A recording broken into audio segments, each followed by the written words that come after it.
It doesn't drain him. It doesn't weaken him. He can use all the power he possesses and still has the power he has. He's all powerful. In fact, listen to Isaiah chapter 44, verse 24. Captures the truth that God made this earth, this world, and he makes what's in the womb. He says, thus saith the Lord, your Redeemer, who formed you from the womb. I am the Lord who made all things, who alone stretched out the heavens, who spread out the earth by myself. God is big enough to create the universe and yet put a baby in a womb of a mother. Yes. He's all powerful. There's nothing God can't do in whatever he desires to do. In fact, God has all power over all things at all times in all ways. Contemplating what God has created is, we appreciate what God has created. Yet God's power is greater than anything else in this world. God created power for this world. It takes power to run the universe, power to run the sun, power to run our earth. And yet God created that power and gave that power and yet did not lose power in doing it. Right. We get tired. We get worn down. You ever had an ever-ready battery? I'm going to tell you the truth. They don't run forever.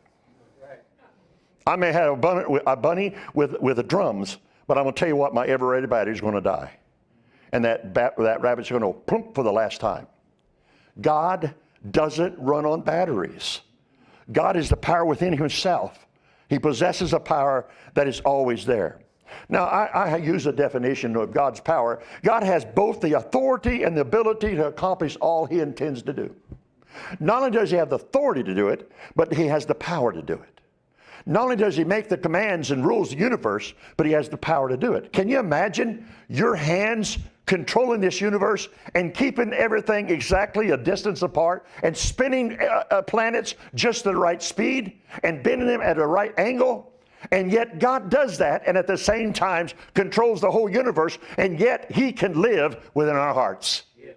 That's amazing God to me. You could say it this way: nothing is too difficult for God. You have a problem? Not difficult for God.